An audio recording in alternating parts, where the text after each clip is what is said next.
A paz do Senhor, meus irmãos, para nós é uma satisfação estarmos juntos para, nesta oportunidade e também no decorrer desses dias, até o próximo domingo, dia 5 de novembro, quando a aula da lição 6 será ministrada, nós podemos aqui desfrutarmos desse tempo, desse momento, esse tempo juntos de aprendizado na palavra do Senhor.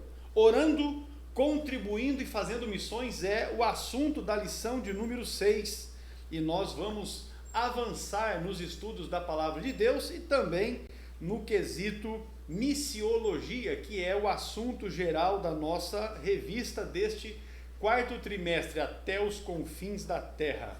O texto áureo da lição está em Isaías capítulo 6 e o versículo 8. Depois disso, ouvi a voz do Senhor que dizia: a quem enviarei e quem há de ir por nós? Então disse eu: eis-me aqui, envia-me a mim. São as palavras registradas pelo profeta Isaías quando ele viu Deus assentado num alto e sublime trono. Muito bem, a verdade prática diz: nem todos são chamados para ir ao campo missionário, mas todos têm a responsabilidade de orar e contribuir com esta obra. De fato, nós vamos estudar nesta lição as três ênfases principais do trabalho missionário, que inclusive é o tema, o assunto da lição de hoje. Vamos com a leitura bíblica em classe, mas não sem antes aqui cumprimentar o pastor Adolvilson Alves de Andrade, que está conosco aqui nos estúdios do CETADB para juntos trabalharmos o conteúdo dessa lição, sempre assessorados pelo Jonatas Emanuel, o filho do pastor Adriano e da irmã Denise, não é? Pastor Adolvilson, Pai e Senhor. Senhor pastor Uma benção. Prazer estar aqui novamente com o senhor, com Maravilha. o Jonathan, não é? Deus abençoe o Jonathan, a família, enfim, os nossos queridos irmãos que constantemente estão acompanhando as nossas aulas. Que Deus abençoe grandemente a vida de cada um. Muito bem, se você tem a sua revista, nós estamos estudando a lição de número 6. Se você não tem, abra a sua Bíblia em Efésios capítulo 6, versículos 18 a 20, para acompanhar a leitura juntamente com o pastor Adolvilson. Muito bem, Efésios capítulo 6, versículo 18 ao 20. Orando em todo tempo, em toda oração e súplica no Espírito, e vigiando nisso com toda perseverança e súplica por todos os santos, e por mim, para que me seja dada no abrir da minha boca a palavra com confiança, para fazer notório o ministério do Evangelho, pelo qual sou embaixador em cadeias, para que possa falar dele livremente, como me convém falar. Maravilha, são as palavras do apóstolo Paulo para a igreja em Éfeso. Vamos então aqui para os objetivos dessa lição, que tem o seu conteúdo distribuído em 3 pontos principais. Vamos lá? No primeiro, o objetivo é expressar a importância da oração pela causa das missões, não é? E obviamente não só pelas missões, mas a oração é de suma importância, é vital para um crente que deseja ter uma vida espiritual avivada na presença de Deus. O segundo ponto, nós vamos então pontuar a bênção de contribuir para as missões, e já o terceiro ponto, a ênfase é refletir a respeito da vocação missionária, do chamado missionário. E aí você vai observar que nos objetivos nós temos em cada um desses pontos os aspectos principais, que é orar, contribuir e ir, fazer de fato missões, atender ao chamado missionário. A palavra-chave, a definição com o pastor Adolvilson, a palavra-chave é fazer. Muito bem, essa palavra foi retirada do título da lição: orando, contribuindo e fazendo missões. Mas o que significa fazer? É desenvolver algo a partir de uma certa ação. E eu trouxe aqui alguns sinônimos de fazer: é realizar, é efetuar, é executar, efetivar, empreender, exercer, perpetrar, implementar, ocupar-se, encarregar-se, cumprir. Todos são sinônimos da palavra fazer, lembrando que veio aqui do título: orando, contribuindo e fazendo missões. Muito bem, executar o trabalho missionário, nessas 3 ênfases que nós temos aqui, é o objetivo desta nossa lição. Na introdução, meus irmãos, nós temos já o texto de Marcos, capítulo 16, versículo 15. Ide por todo o mundo, pregai o evangelho a toda criatura. E esta ênfase do versículo de Marcos 16, 15 também está em Mateus 28, 19 E também nós temos nesse aspecto Atos capítulo 1, versículo 8, quando o texto diz que receberemos poder que há de vir sobre nós para sermos testemunhas, né, em todas as partes, até os confins da terra, em Jerusalém, Samaria, Judeia e até os confins da terra. Então, esta é a ênfase, ir por todo o mundo e pregar o evangelho a toda criatura. Então é ir para todos os lugares, indistintamente pregar o evangelho a todas as pessoas. Esta passagem bíblica aqui, registrada em Marcos 16:15, e também as outras referências que nós temos, as que estão mencionadas na lição e outras que ainda aqui não estão, mas nós vamos estudar no conteúdo desta aula, elas mostram, né, a prioridade que a igreja deve ter no sentido ou no aspecto da evangelização do mundo.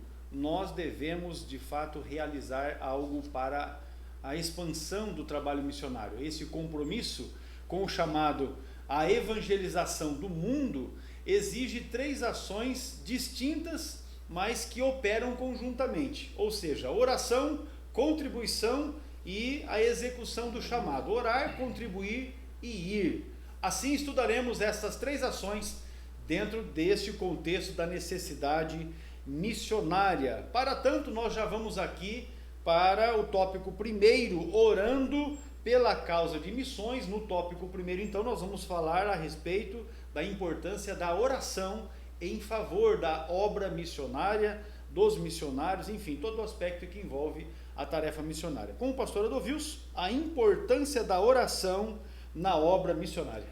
Muito bem. Antes, pastor, eu trouxe aqui uma frase interessante: missão é feita com os pés dos que vão, dos joelhos dos que ficam e com as mãos dos que contribuem. Amém. Faça missões. Então vamos lá para este ponto. Embora está ali, né, considerado um gigante na fé, nós estamos nos referindo ao apóstolo Paulo, ele não dispensava as orações das igrejas, pois possuía um profundo senso de necessidade dessa disciplina espiritual. Para o apóstolo Paulo, a oração é uma disciplina interligada à obra missionária, ou seja, sem oração não existe a obra missionária. E a oração é tão importante que eu trouxe aqui, pastor, algo extra lição, há 20 versículos, até o próprio Jesus orou, mas assim é coisa rápida. Jesus orou em seu batismo, lá em Lucas 3:21, Jesus orou num lugar solitário, Jesus orou no deserto, Jesus orou a noite inteira antes de escolher os 12, que coisa interessante, não é? Jesus orou antes do convite, vinde a mim. Jesus orou depois da alimentação dos 5.000, Jesus orou ensinando a oração dominical que nós conhecemos. Então a prática da oração, até o próprio Jesus, enquanto esteve conosco, oração é um diálogo que se faz com Deus, é apresentação a Deus, é glorificação a Deus. Para o apóstolo Paulo, a oração é uma disciplina interligada à obra missionária, é essencial. A partir disso, não podemos imaginar uma obra de missões sem pessoas comprometidas com a disciplina da oração. O missionário é enviado à igreja orando para que Deus abra as portas para a pregação do evangelho. Nesse sentido, passamos a destacar pelo menos 2 finalidades da oração na obra missionária. Nós vamos ver aí no próximo slide. Devemos orar para que as portas do evangelho sejam abertas. Colossenses capítulo 4, versículo 2 e 3. Dediquem-se à oração, estejam alertas e sejam agradecidos. Orientação ali do nosso apóstolo Paulo aos Colossenses 3. E o versículo 3 diz assim: ao mesmo tempo, orem também por nós, para que Deus abra uma porta para a nossa mensagem, a fim de que possamos proclamar o mistério de Cristo, pelo qual estou preso. Veja bem a necessidade da oração para quem vai e quem fica intercedendo para aqueles que estão no campo missionário trabalhando, não é mesmo? Então, que os missionários tenham ousadia também nessa cidade de oração para testemunhar, pregar. Lá em Efésios 6:19 diz assim: orem também por mim, para que quando eu falar, seja-me dado a mensagem, a fim de que destemidamente torne conhecido o mistério do evangelho. A necessidade da oração, da intercessão. E também devemos aqui, irmãos, interceder pela proteção e segurança deles diante dos perigos que enfrentam. 1 Tessalonicenses capítulo 3 e o versículo 1 diz assim: finalmente, irmãos, ore por nós, para que a palavra do Senhor se propague rapidamente e receba a honra merecida, como aconteceu entre vocês. Então está aí vários pontos, não é, da oração, e principalmente a necessidade de interceder, tá bom? E o versículo 2, vamos adiante. Devemos interceder pela proteção e segurança deles, está no 2, né? É isso mesmo? É a sequência do texto, isso aí. E assim enviamos Timóteo, nosso irmão e cooperador de Deus no Evangelho de Cristo, para fortalecê-los, olha aí, ânimo, né? E dar-lhe ânimo na fé. Interessante como é a influência da igreja sobre a vida dos missionários no quesito intercessão. Então aí há muitos outros motivos de intercessão para que o ministério dos missionários seja aceito pelos povos, né? Romanos 15:31, orem para que eu esteja livre dos descrentes da Judéia e que o meu serviço em Jerusalém seja aceitável aos santos. E o versículo 32 ainda diz assim: de forma que pela vontade de Deus eu os visite com alegria, juntamente com vocês desfrute de um período de refrigério, o Romanos 15:32, para que eles recebam a direção de Deus nesse sentido com relação à intercessão. Muito bem, falando ainda sobre o despertamento, ou a maneira como que devemos despertar a igreja local para a obra missionária, nós vamos entender que a disciplina na oração missionária aumenta o desejo do crente fazer algo no sentido de levar a salvação para os perdidos e até mesmo de ser enviado ao campo missionário. Então, quando o líder da igreja, ele direciona, não é, dirige, tem ênfase para esse aspecto missionário, e aí você vai observar isso de igreja para igreja, porque cada obreiro, cada pastor, cada líder, né, tem uma ênfase ministerial. Então você percebe que aquela igreja onde o pastor presidente, o líder ali, ele tem essa ênfase missionária, a igreja, ela se desenrola mais facilmente no sentido de realizar trabalhos missionários, de sustentar missionários, de enviar missionários e também de provocar o despertamento na igreja, entre os irmãos da igreja, para realizar um trabalho missionário. É esse o aspecto. E essa ênfase sempre baseada na oração.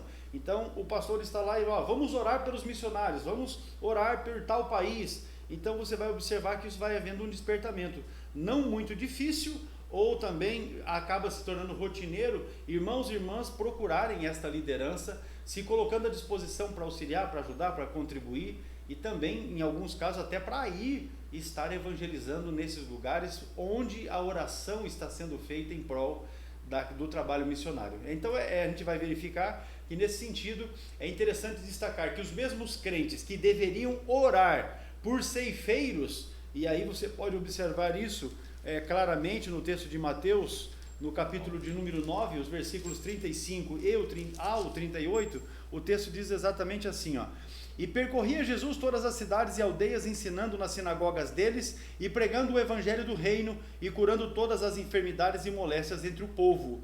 E vendo a multidão, teve grande compaixão deles, porque andavam desgarrados e errantes como ovelhas que não têm pastor. Então disse aos seus discípulos: a seara, na verdade, é realmente grande, mas poucos são os ceifeiros. Rogai, pois, ao Senhor da seara que mande mais ceifeiros para a sua seara. Então, você observa assim, aqui ele estava dizendo para o povo, olha, vamos rogar ao Senhor que envie mais ceifeiros. Aí quando você começa a ler o capítulo de número 10, o subtítulo diz assim, os 12 e a sua missão. Então no final do capítulo 9, Jesus falou, vamos orar para que Deus envie mais ceifeiros. E agora no capítulo 10, Jesus está dizendo, vocês são ceifeiros. Então aqueles que antes estavam orando, agora eram aqueles que estavam sendo enviados para o trabalho missionário. Veja como é. Por isso então um grande líder de missões certa vez disse, se mais crentes se pusessem de joelhos em oração, mais crentes se poriam em pé na evangelização, porque é natural que aquele que ora pelo trabalho missionário deseje de fato realizar a obra missionária. Então, a oração é, de fato, um fator preponderante também de impulsionamento para a realização do trabalho missionário. Algo a acrescentar, pastor? Não. Então, concluindo esse tópico primeiro, a oração no contexto de missões tem o propósito de despertar a igreja local para a obra missionária. Esse é o encerramento, o fechamento desse tópico primeiro. Nós vamos para o intervalo e, na sequência, vamos voltar falando sobre as contribuições missionárias. Já voltamos. Olá, paz do Senhor, eu sou o pastor Hércules Carvalho Denob, diretor do CETADB, o Centro Educacional Teológico das Assembleias de Deus no Brasil, e eu venho aqui trazer para ti uma informação. Os irmãos entram em contato conosco e perguntam: pastor, como eu faço para iniciar a minha formação teológica através do CETADB? Isso é muito fácil. Eu quero dizer que você precisa rapidamente iniciar o seu curso teológico através do CETADB, porque com isso você vai enriquecer o seu conhecimento.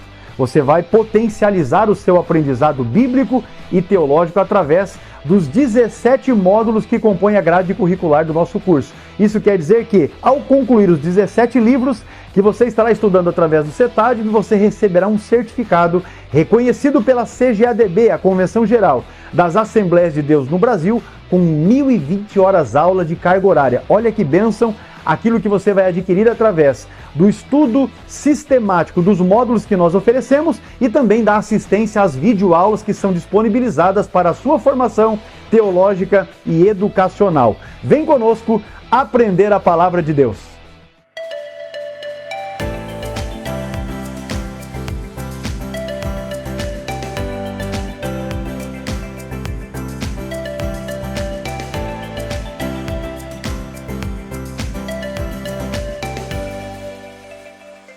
Muito bem, retomando aqui a nossa aula, agora o tópico de número 2, contribuindo para missões, é o assunto desse tópico segundo, e nós já vamos aqui com o pastor Adolvilson falar sobre o sustento dos missionários. Inclusive nós vamos ter uma lição todinha, que nós vamos estudar a respeito desse aspecto da manutenção dos missionários. Vamos lá então, com o pastor Adolvilson, esse subponto primeiro, o sustento dos missionários. Tópico 2, o subponto 1, o sustento dos missionários, com base nas leis do Antigo Testamento, quando Deus ordenou que os sacerdotes e levitas deveriam ser sustentados por meio das ofertas das pessoas. Veja bem que isto já parte do Antigo Testamento, não é recente, não é?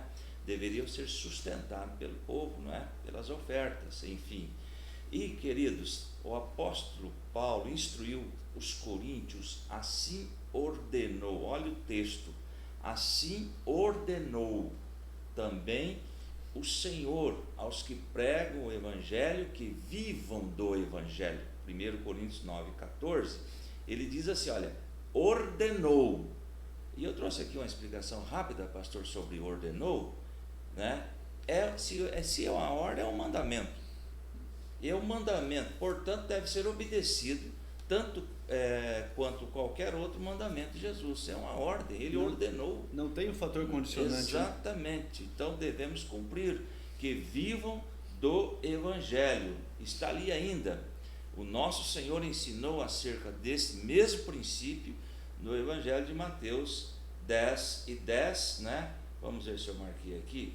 10:10, e não leve nenhum saco de viagem, nem túnica extra, nem sandália, nem bordão, pois o trabalhador é digno do seu trabalho. Ou seja, a dependência viria de Deus e, claro, as pessoas iriam sustentar essas pessoas que estavam levando a palavra de Deus, e a igreja sustentando a igreja.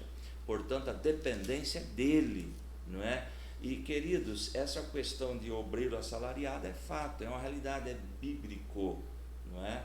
Aquele que dirige bem uma congregação, que seja estimado com duplicada honra, diz a palavra de Deus, no que se refere aí ao honorário, não é? Ao pagamento devido, tá certo?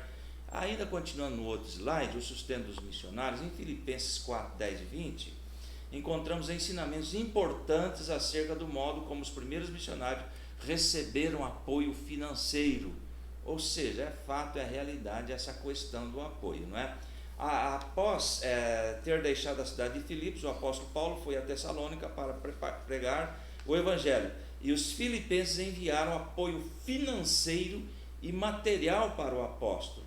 Agora, é lá em Filipenses 4, pastor, o apóstolo Paulo em Tessalônica, no versículo 15, que é muito longa aqui a leitura, 4:15 diz assim: como vocês sabem, filipenses, nos meus primeiros dias no evangelho, quando parti da Macedônia, nenhuma igreja compartilhou comigo no que se refere a dar e receber, exceto vocês. Então a obra dependia de manutenção financeira. E o versículo 16 de Filipenses 4 diz assim: pois estando eu em Tessalônica, vocês me mandaram ajuda, não apenas uma vez, mas duas, quando tive necessidade. E o versículo 17: não que eu esteja procurando ofertas, mas o que pode ser creditado na conta de vocês. 18: recebi tudo, e o que eu tenho é mais que suficiente, estou amplamente suprido, agora que recebi de Epafrodito os donativos que vocês enviaram.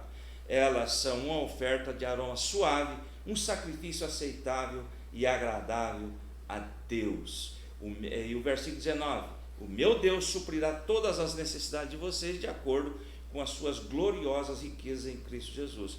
Pastor, eu entendo que quando a pessoa é enviada ao campo missionário, vamos supor lá que o missionário tem 3 filhos, a esposa, os 3 filhos, vamos mandar uma ajuda aí de R$800, ele que se vire. Eu creio que isso aí não é de Deus não, pastor, porque quando a pessoa tem para se manter, ele vai fazer a obra com mais alegria, com mais desejo de ganhar almas. Agora, um obreiro, um missionário, passando necessidades financeiras, eu creio que nós não encontramos isso, um apoio bíblico para isso. Não, de forma alguma. Inclusive, nós temos esse problema no que diz respeito à execução da obra missionária. Muitas igrejas enviam os missionários, porém não dão o seu sustento digno. Então nós temos missionários que são enviados ao campo e porque têm fé, creem, não é, em Deus e desejam fazer a obra de Deus, eles aceitam o convite e vão para as regiões mais longínquas possíveis, e quando chegam lá acabam passando dificuldade. A gente sabe que Deus é o nosso sustentador. De fato, inclusive o texto que o pastor Adolfo leu de Filipenses 4,19, ele nos dá essa garantia: Deus suprirá as necessidades. Mas se você ler esse mesmo texto do capítulo 4, o versículo de número 12, Paulo diz assim, sei estar abatido e sei também ter abundância. Em toda maneira e em todas as coisas estou instruído, tanto a ter fartura como a ter fome, tanto a ter abundância como a padecer necessidade. Então ele está falando de momentos adversos, onde a coisa estava jóia, mas em outros momentos as coisas ficaram difíceis. Por isso ele está aqui exaltando o povo de Tessalônica, que foi a única igreja que se relacionou com ele no sentido de dar e receber. Ou seja, ele automaticamente contribuiu com a igreja de Tessalônica como um obreiro, como um missionário, mas também a igreja soube dar uma resposta, uma contrapartida no que diz respeito ao seu sustento. E eu particularmente fico penalizado quando a igreja envia o missionário e deixa ele lá assim ao vento, sem dar um sustento digno, porque aí o obreiro não vai conseguir produzir, porque ele vai ter que se preocupar em relação ao sustento da sua família. E isso também acaba acontecendo muitas vezes de famílias que se desmancham no campo missionário, porque às vezes a família não suporta aquela situação. Porque nós também temos que considerar que quando um obreiro está no campo missionário, ele tem um chamado e muitas vezes a sua família não recebeu o mesmo chamado que ele. Deus não falou com a sua família assim como falou com ele, mas ambos, a família toda, o núcleo familiar todo, aceitou o projeto e foram para o campo missionário.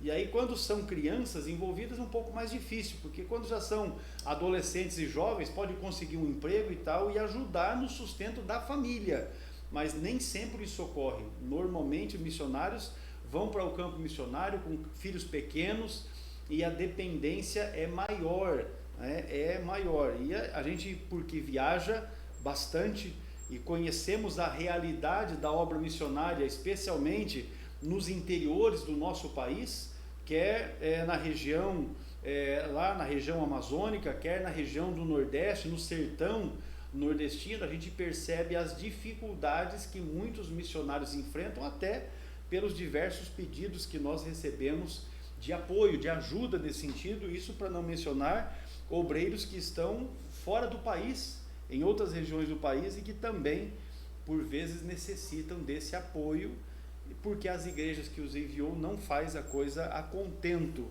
e aí é algo que a gente também precisa trabalhar.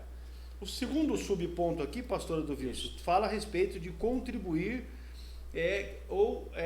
dá na verdade uma ênfase, contribuir para missões é a mesma coisa que juntar tesouros no céu. Isso, e a base é Mateus 6,20. Isso está em Mateus 6,20, que diz lá: mas ajuntai tesouros no céu, onde nem a traça, nem a ferrugem consome, e onde os ladrões não minam e nem roubam.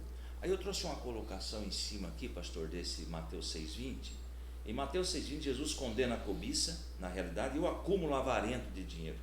Se queremos que Jesus nos ressuscite um dia, conforme as suas promessas, precisamos investir no campo espiritual, pois é Deus quem ressuscita o seu povo.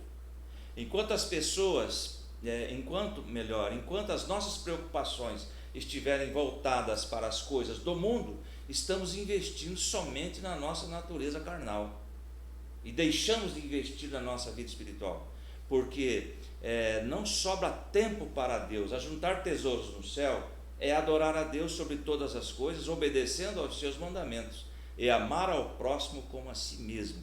Então devemos investir, sim, e ajuntar tesouros no céu, investir em missões, investir em missionários.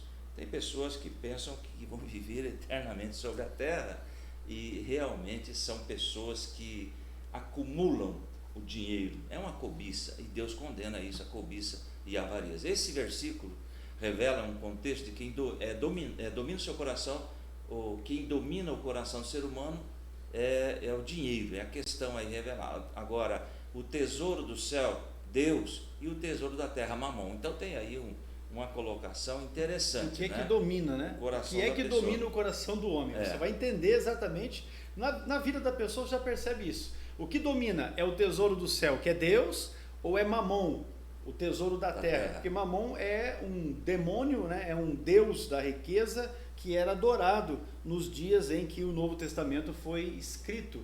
E esse Mamon significa riqueza, que é exatamente uma maneira de você enfatizar a sua vida. A sua ênfase é Deus ou a sua ênfase é Mamon, a riqueza? E aí essa luta que há no coração humano, e a gente percebe, meus irmãos, isso no dia a dia da igreja, olhando para cada crente que está ali diante de nós na igreja, né? Você já percebe isso aí, porque quando você levanta lá uma contribuição, né, vamos contribuir para a obra missionária, ou vamos distribuir aqui uns carnês para a contribuição missionária, você já percebe. E aqui eu vou mencionar um testemunho. Nós tínhamos uma irmã que é falecida recentemente aqui na nossa igreja, no nosso campo, que todo final de ano, quando nós realizamos aquele culto, né, na passagem do ano, a gente já criava aquela expectativa de ouvir o testemunho da irmã Teresa. A irmã Teresa, ela ficava ali já assim, quase que com um pé no corredor e outro no banco ali, esperando a oportunidade dela de poder ir ao microfone e dar testemunho. E ela sempre, irremediavelmente, ela falava, não é, da bênção de Deus sobre a vida dela, já uma senhora com idade avançada, aposentada, mas que Deus deu a ela a condição para que ela pudesse construir a casa dela, não é, para que ela pudesse viver bem, e ela enfatizava isso, o fato dela ser dizimista fiel e de contribuir para a obra missionária que a igreja realiza por meio do seu carnê de missões. E ela incentivava os irmãos a serem fiéis nas suas contribuições e também fiéis na contribuição missionária, e contribuição primeira que disse que é o dízimo, e depois com a contribuição missionária, porque ela era testemunho vivo de que Deus abençoa aqueles que são fiéis à sua obra. Então aí você já percebe o que é que domina o coração dessa irmã, como que está daqui como exemplo, né? Porque, meu Deus, era uma benção estar junto da irmã Teresa e ouvir ela falar a respeito disso. Pastor, Sim, pode falar. Encerrando ali, nesse sentido, podemos afirmar que quem financia a obra missionária está juntando tesouro no céu, pois sua atitude faz com que resultados extraordinários sejam reconhecidos na eternidade. Agora, pastor, por outro lado, tem pessoas que investem pensando também em retorno, em comprar um lugarzinho. Retorno, não é assim, também né? Não é dessa não maneira. Quer dizer que porque você investe na obra missionária ou porque você dá dízimo, que Deus seja obrigado a fazer você viver uma vida inababesca aqui nessa terra. Não é assim, até porque nós temos o exemplo que está em estudo, que é o exemplo do Paulo, que nós já mencionamos aqui no ponto anterior, o texto de Filipenses capítulo 4, e você pode ler isso a partir do versículo 10 até o 20, que Paulo padeceu, Paulo sofreu.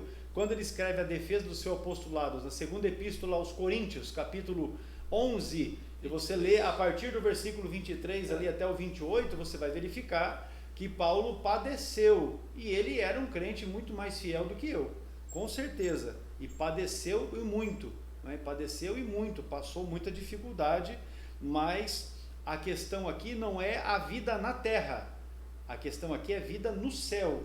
Se você for fiel ao Senhor, certamente o céu é o seu espaço, é o seu lugar. Agora, se você tem o seu coração nas coisas desse mundo, tome cuidado.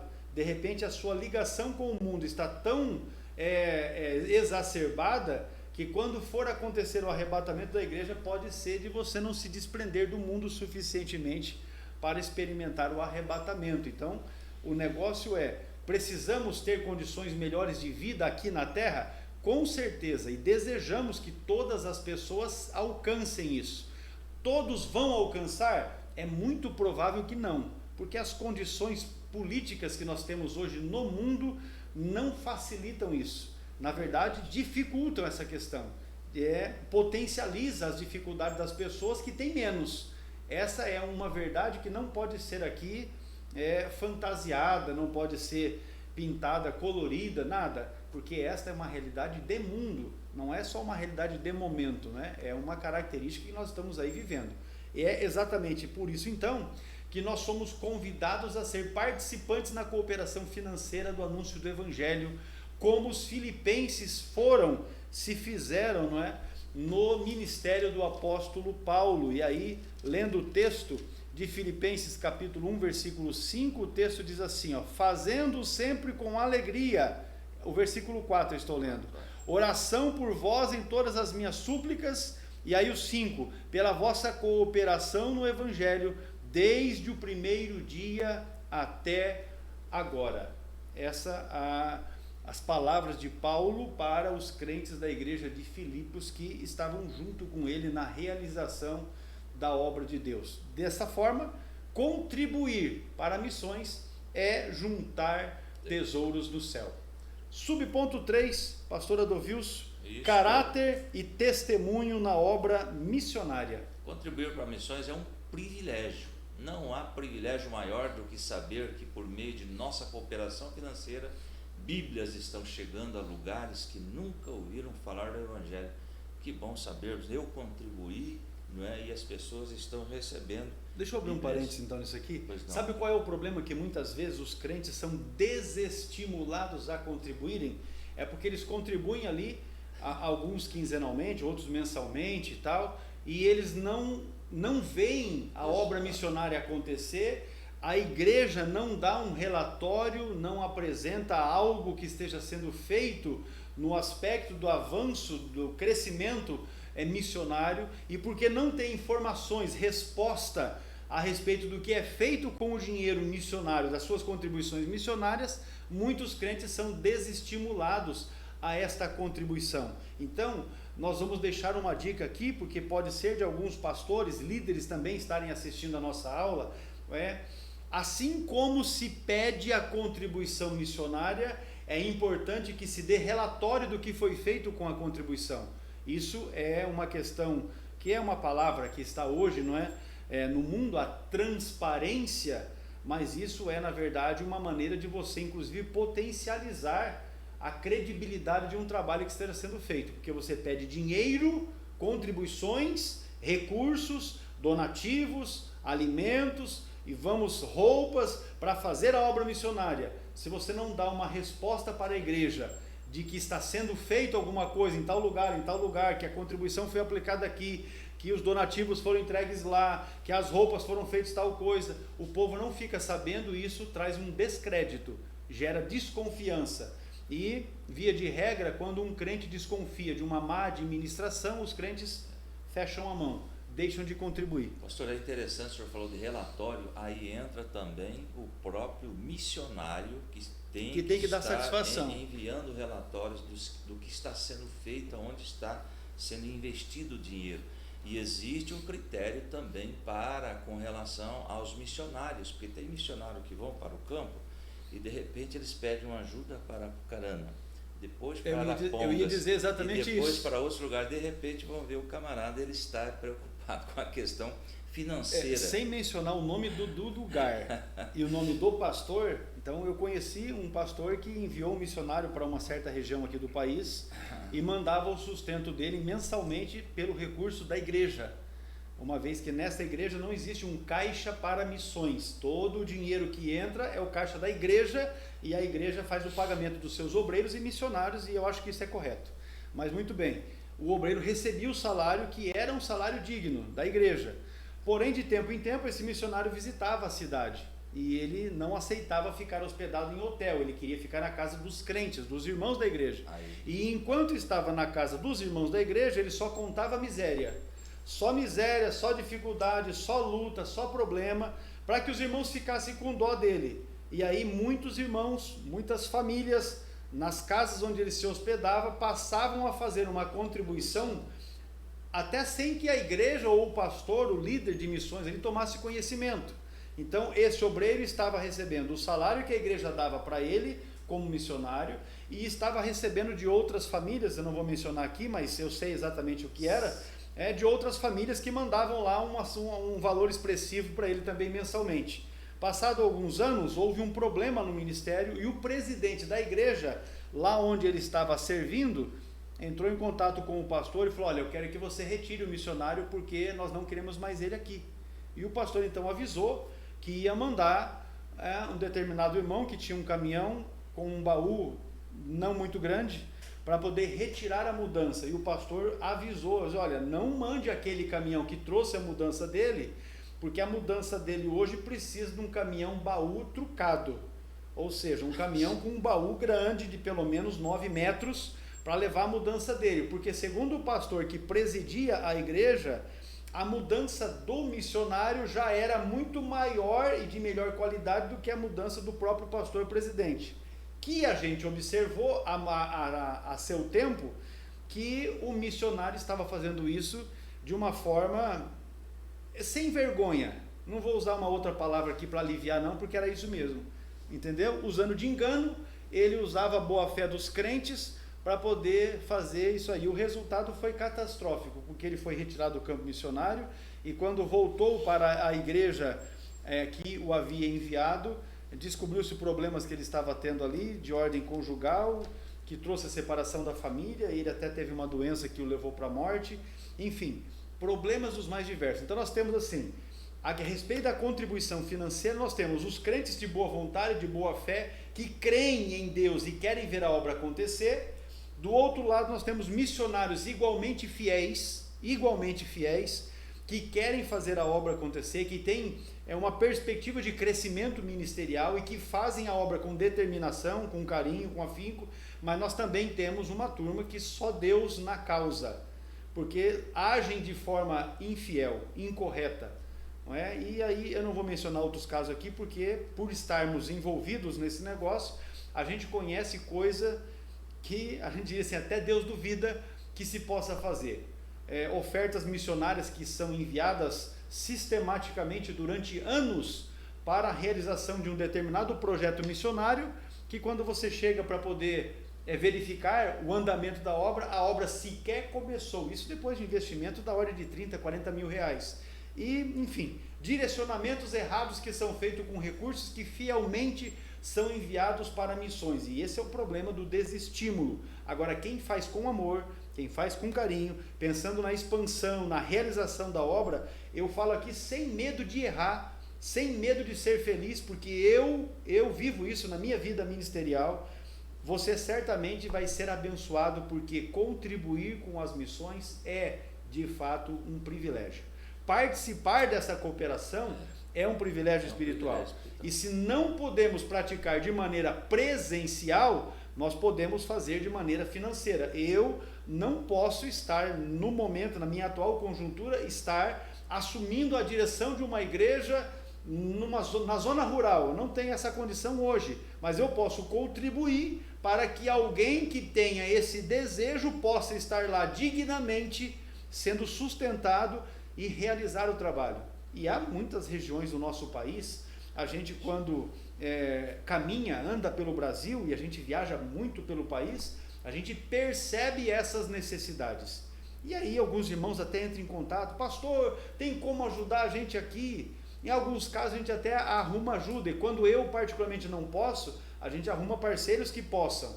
Porém, nós também identificamos uma situação assim: um pastor está lá na cidade tal, a igreja é uma coisa muito maravilhosa, a casa do pastor é uma coisa maravilhosa, e os carros que ele usa são os melhores, e o obreiro que ele colocou lá no lugarzinho lá, coitado desse obreiro.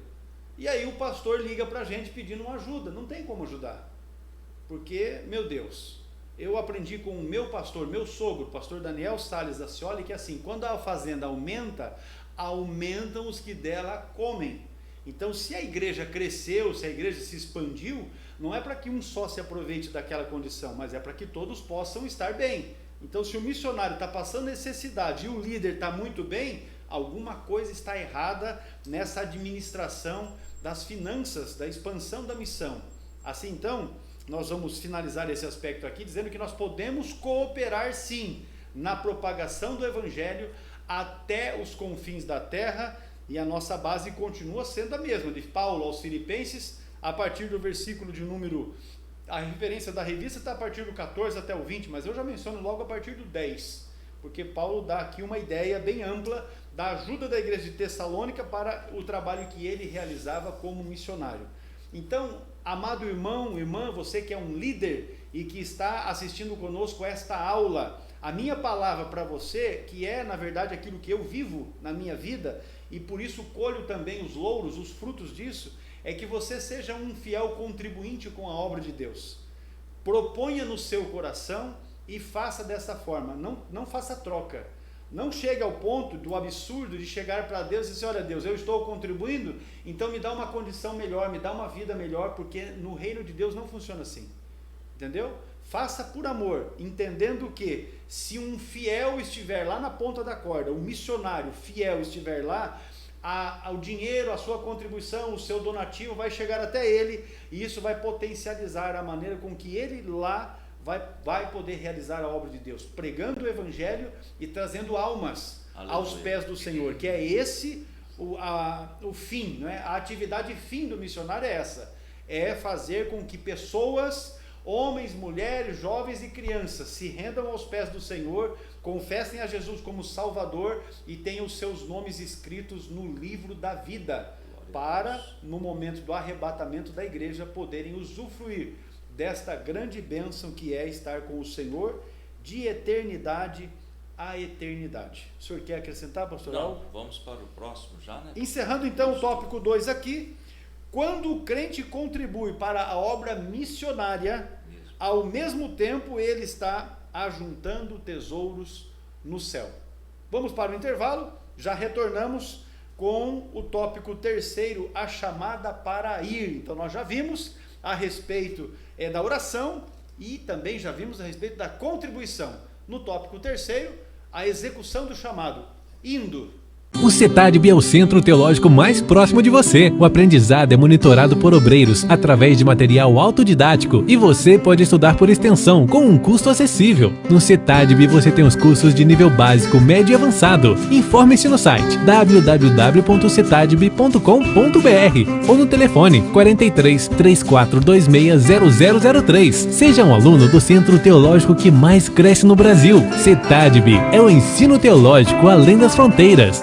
Retomando a nossa aula, o tópico 3º, a chamada para ir, porque podemos orar podemos contribuir, mas também podemos ir. Vamos lá então, o subponto primeiro, Deus quer usar cada crente. Pastor Adovilson. Muito bem, nós temos aí uma lista de pessoas que devem ouvir o Evangelho. Todo cristão deve estar pronto para ir fazer o trabalho missionário, levando as boas novas de salvação aos moradores do campo, das cidades, estudantes, as donas de casa, órfãos, profissionais liberais, deficiente físico, prostituta, homossexuais, dependentes químicos, enfim, tantos grupos que o Senhor nos proporcionar. Deus deseja usar a sua igreja em todos os lugares, hospitais, presídios, albergues, ilhas, aldeias indígenas, vilas, cidades, campos, praças, eventos em massa individual. Agora veja bem, eu trouxe aqui por que fazer missões, qual é a razão, o motivo pelo qual nós devemos fazer missão.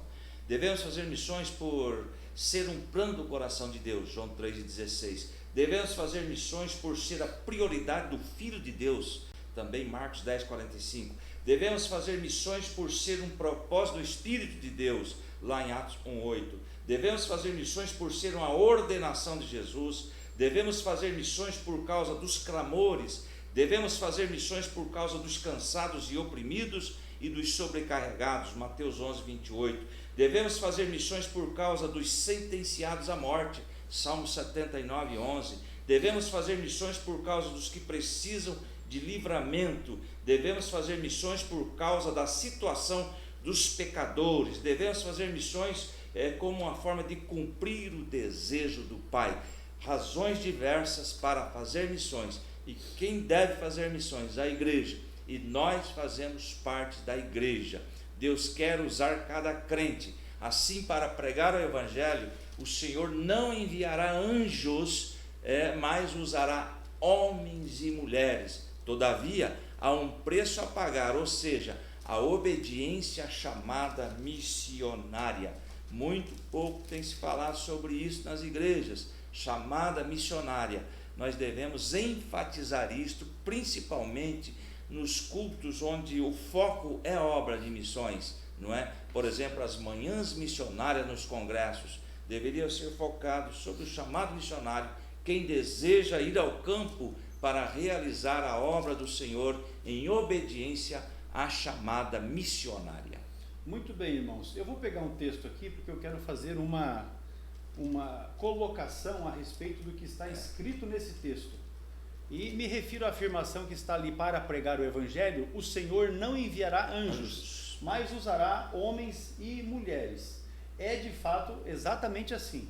Deus não vai, porque o ministério dos anjos, segundo o texto de Hebreus capítulo 1, não é pregar o Evangelho, né? Essa não é a função de anjos. Mas eu quero pegar o texto aqui. Primeiro, o texto de Hebreus capítulo 2, que está na referência da lição. Capítulo 2, versículo 16, assim, porque na verdade ele não tomou os anjos, mas tomou a descendência de Abraão, ou seja, Deus tomou a descendência de Abraão para deles suscitar o seu povo, para realizar a sua vontade. E aqui está sendo feita uma comparação entre a antiga aliança e a nova aliança. Então o texto de Hebreus 12, 16 tem esse aspecto, fazendo essa comparação. Deus usou a descendência de Abraão. Agora eu quero mencionar o outro texto, o texto da primeira epístola de Pedro, capítulo 1, versículo 12. Esse texto eu quero afirmar aqui que não diz respeito a essa característica que nós temos aqui no conteúdo da lição. O texto do capítulo 1 de Pedro, eu vou ler aqui, na revista, a versão revista atualizada diz assim: a eles foi revelado que para si mesmos, mas a eles foi revelado que, não para si mesmos, mas para vós outros, ministravam as coisas que agora vos foram anunciadas por aqueles que, pelo Espírito Santo, enviado do céu, vos pregaram o Evangelho. Aí diz o texto: coisas essas que os anjos anelam prescrutar. O texto da versão revista e corrigida, eu já vou abrir aqui para os irmãos, para fazer essa menção.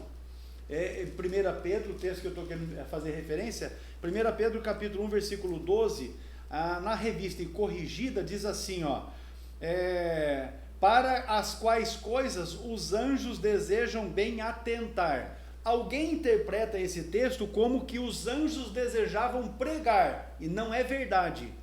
Não é verdade, porque esse texto não está dizendo a respeito de anjos pregarem. Esse texto está dizendo, na verdade, que os anjos deveriam, ou queriam entender, que os anjos queriam, na verdade, observar, mas não está relacionado à pregação, motivo pelo qual nós não colocamos no nosso slide esta referência, porque não entendemos que esteja relacionado com o assunto de pregação. Nós estamos falando de obra missionária. Anjos não foram chamados para fazer obra missionária. Os anjos, eu vou ler o texto aqui para não ficar o dito pelo não dito, Hebreus capítulo 1, versículo de número 14, diz assim: não são porventura todos eles espíritos ministradores, enviados para servir a favor daqueles que hão de herdar a salvação? Anjos não são missionários. Missionários são eu, o pastor Adovilso, o Jonatas, o Abrão, não é? O Elias, o Jonas, o Paulo e você que está nos assistindo aqui. Nós sim somos chamados para fazermos a obra missionária. Os anjos não, motivo pelo qual essa referência nós tiramos ela aí do slide.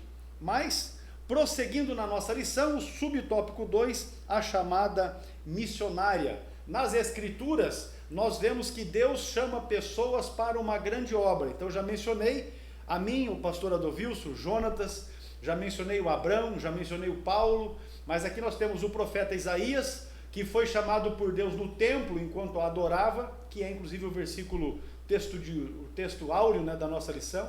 O profeta Jeremias, que recebeu a sua chamada antes ainda do seu nascimento. O profeta Jonas, que recebeu o chamado específico para uma cidade específica, para pregar em Nínive. Também o Senhor Jesus, o maior de todos os missionários, né, chamou os seus discípulos, quando a maioria deles ainda exercia uma tarefa profissional, eram pescadores, eram cobradores de impostos, enfim, e o apóstolo Paulo foi chamado enquanto viajava para Damasco. Nós temos a história de Paulo em Atos capítulo de número 9, então podemos perceber que não existe um único padrão de chamada missionária, cada pessoa tem um chamado específico para um trabalho específico, mas é de suma importância reconhecer que a chamada para qualquer tipo de serviço relacionado ao reino de Cristo vem do próprio Deus. Aí eu quero dizer assim, ontem ainda eu conversei com um obreiro, e eu não vou mencionar o nome dele aqui, e nem a região do país de onde ele é, mas ele está tendo dificuldades, ele está dirigindo uma congregação e está recebendo uma certa oposição. E aí ele falou comigo que às vezes brota no coração dele o desejo de entregar a congregação, e eu disse para ele que jamais ele faça isso, porque quem chama é Deus, quem coloca é Deus, assim como quem tira também é Deus. Para isso, Deus pode usar pessoas, entendeu? Deus pode usar pessoas. Eu disse isso bem claramente para o irmão com quem eu estava conversando. Ele não é aluno da escola, mas ele me tem ali no seu WhatsApp, e ele sempre me manda alguma mensagem, algum questionamento, e a gente acaba trocando uma conversa, textos ali, orientações, enfim. Eu disse para ele: não entregue, porque se o seu pastor te colocou na congregação e em algum momento ele não quiser você mais lá, ele que tire, porque entenda que quem colocou você lá foi Deus, e Deus usou ele. Se em algum momento ele quiser tirar, ele tire. Se ele fizer errado, se ele te retirar por outras motivações que não sejam as propriamente ministeriais, comportamentais, enfim, ele depois se acerte com Deus, mas você fique na sua posição. De forma alguma você entregue o trabalho, até porque o texto de Hebreus, no capítulo de número 10, eu fiz a menção, desse negócio para ele, de que Deus não está ao lado daqueles que recuam. Hebreus capítulo 10, o versículo de número 37 diz assim: porque ainda um poucochinho de tempo, e o que há de vir virá e não tardará, mas o justo viverá da fé, e se ele recuar, a minha alma não tem prazer nele. Nós, porém, não somos daqueles que se retiram para a perdição, mas daqueles que creem para a conservação da alma. E eu disse para ele: não entregue o trabalho, faça o trabalho, abra a Bíblia e pregue a palavra de Deus, aquilo que a Bíblia ensina. Se alguém não concorda, então tome as decisões que devam ser tomadas, mas você abra a Bíblia, estude a Bíblia e pregue a verdade. Se a verdade está incomodando alguém, problema deles. Ou eles mudam de vida, ou eles arrumem um jeito de te perseguir e de te tirarem, assim como fizeram com Paulo, assim como fizeram com Jesus, assim como fizeram com muita gente na história da igreja. Mas você não entregue o trabalho, não recue. Quem foi chamado por Deus deve entender que tudo vem do próprio Deus. É Ele que sustenta, é Ele que dá condições, e no tempo próprio, se chega o tempo de... Ele tira. É assim que acontece, a Bíblia nos ensina assim, e não tem como ser diferente. Se você está me ouvindo aqui e você sofre esse tipo de opressão, de perseguição, a turma forma grupinho para estar contra você, meu irmão, fique em paz. Se você é um crente que está fiel a Deus, Deus cuida de você, nada foge ao controle dele. O terceiro subponto, meu pastor, contigo aqui, caráter e testemunho na obra missionária. Isso também é muito importante. Exatamente, além de ser chamado por Deus, é preciso fazer a diferença no cumprimento do ídolo. Jesus ali menciona Mateus capítulo 5, que é o Sermão do Monte, que foi pregado com a intenção de mostrar o tipo de vida que os verdadeiros filhos do reino devem levar. Então veja bem, é o assunto de Mateus capítulo 5, que envolve também aí a questão da ética cristã, não é? Que é o conjunto de princípios e valores morais baseados nos textos bíblicos. Qual deve ser o comportamento da pessoa, não é? Lá no campo missionário, e note a expressão, vós sois o sal da terra, no versículo 13, vós sois o sal da terra, mas se o sal perder o seu sabor, como restaurá-lo? Não servirá para nada, exceto para ser jogado fora e pisado pelos homens. Então tem que ter um caráter, um testemunho para exercer esta obra tão importante que é a obra missionária. Essa sentença nos remete ao caráter do cristão, pois carrega o sentido de trazer sabor. O sal traz sabor, sede, tempera, enfim, né? Marcando a vida das pessoas por meio das nossas. Veja bem que o nosso comportamento fala muito diante das pessoas que não ainda aceitaram a Cristo como Salvador. E temos também no outro tópico o caráter do testemunho na obra missionária. Essa sentença traz a ideia de nosso testemunho pessoal. Como é que nós agimos, não é? A luz deve brilhar em meio às trevas, no contexto em que estamos inseridos, ou seja, fazermos a diferença. E não é só dentro das quatro paredes, não, que aliás o missionário, especialmente fora das paredes. Exato, o missionário ele anda, não é? Ele viaja, ele conhece pessoas, e as pessoas estão de olho em nós, né, pastor? No missionário, qual é o comportamento deste homem, qual é o comportamento desta mulher como sendo missionário. Falando em ser sal, pastor, em ser luz, aí você já vai concluir. Eu vou citar só um exemplo também, sem mencionar nomes, porque não é legal isso, né? Mas o indivíduo estava numa determinada cidade e ali servia a Deus com o seu pastor, ao lado do seu pastor, e ele teve um problema conjugal. Ele teve que se divorciar da esposa, ou ele decidiu se divorciar, não é que teve, porque a Bíblia diz que a possibilidade, na verdade, é de perdão, né? Mas ele resolveu se separar da sua esposa e se separou, contraiu um segundo casamento, que também não deu certo, e aí ele resolveu ser missionário. Não é? Ele se casou uma terceira vez e foi para a obra missionária. Eu particularmente vejo que isso não foi uma obra missionária, isso foi fugir dos problemas. E eu não vou fazer uma afirmação peremptória aqui, porque não me cabe ser juiz nesse negócio. Mas a Bíblia nos dá condição de saber e de afirmar que não vai prosperar. Né? Não vai prosperar. Porque, meu Deus do céu, já começou errado. Já não está certo. Tem tudo para não dar certo, gente. Tem tudo para não dar certo. Se tem que ser sal e tem que ser luz, se tem que dar sabor e tem que brilhar, não vai brilhar. Porque quando as pessoas tomarem conhecimento da vida pregressa, vai falar, mas poxa, entendeu como é? Então quando nós falamos de caráter e testemunho na obra missionária, nós temos que avaliar também essas condições. Existem outras maneiras de tratar desta situação.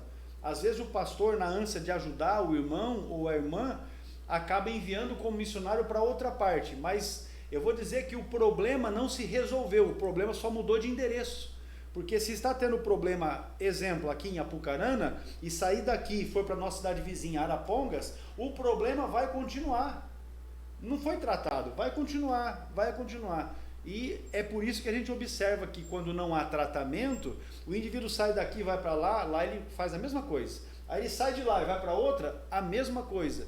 E aí você vai observar pessoas que certamente é do conhecimento de cada um de vocês, que tem essa vida, essa prática, que acaba em algum momento descredibilizando o trabalho missionário. Porque aí aqueles que são fiéis e que de fato querem fazer a coisa porque tem chamado de Deus para a missão, e não uma tentativa de resolver problemas de cunho pessoal, administrativo, porque às vezes o indivíduo também se quebra na vida, fica endividado financeiramente, aí ele entrega a vida para Jesus, e aí ele quer ser um missionário, porque agora ele quer ser missionário. E aí, com a vida toda enrolada, chega em determinado lugar, não consegue nem fazer compra no comércio local, porque não tem crédito, as pessoas consultam o CPF, está negativado e tal. Então veja que são problemas que não foram resolvidos, e que não vai ser a obra missionária que vai resolver.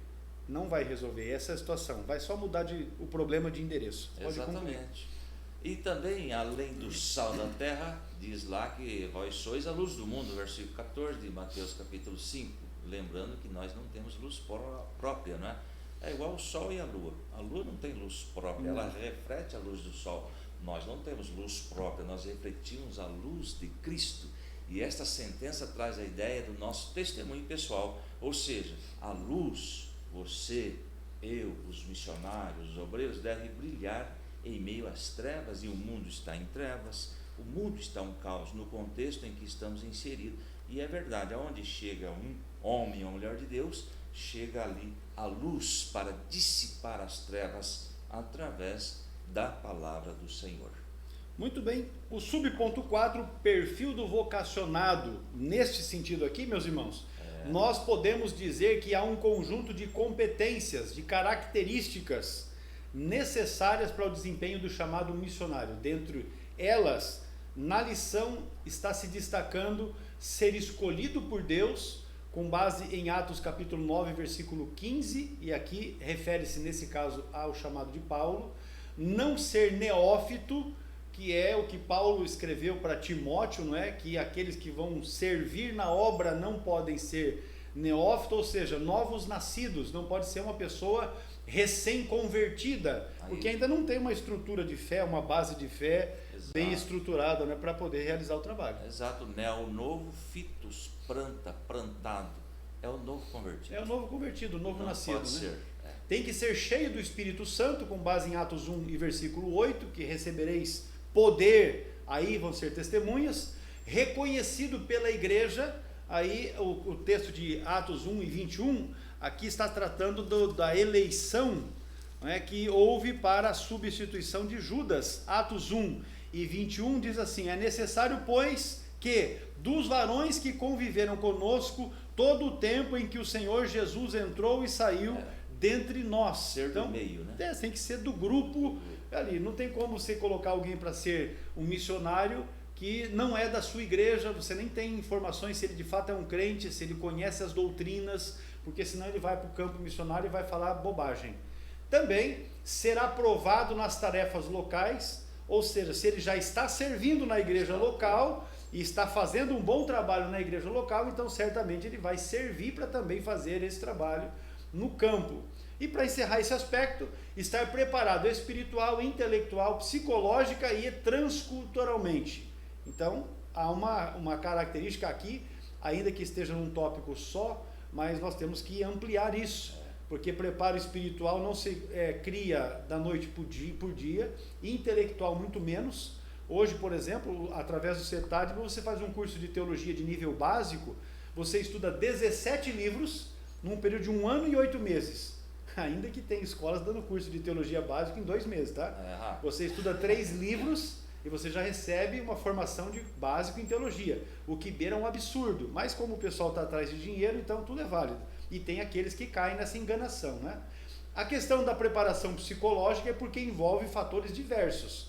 O indivíduo tem que estar pronto, ele foi enviado para a obra missionária, surgiu uma situação, um contratempo lá no trabalho. Se o indivíduo não tiver uma estrutura psicológica, emocional e espiritual bem trabalhada, ele acaba se desviando, ele acaba entregando a obra, retornando, E muitos, a gente tem exemplos diversos desses, de pessoas que ficam, inclusive, abaladas emocionalmente, dependendo de medicação, de tratamento específico, por causa da sua estrutura psicológica que fica abalada. E a questão do preparo transcultural, especialmente para aqueles que vão ser enviados para as regiões mais longínquas. E se nós falarmos aqui do contexto de Brasil, nós aqui dentro do Brasil, nós também precisamos de um trabalho transcultural, porque a cultura, e aí eu vou falar, a própria do Paraná é uma, e a cultura própria na Paraíba, por exemplo, é outra. A cultura no Rio Grande do Sul é uma, e a cultura no Rio Grande do Norte é outra. E às vezes o missionário vai chegar lá,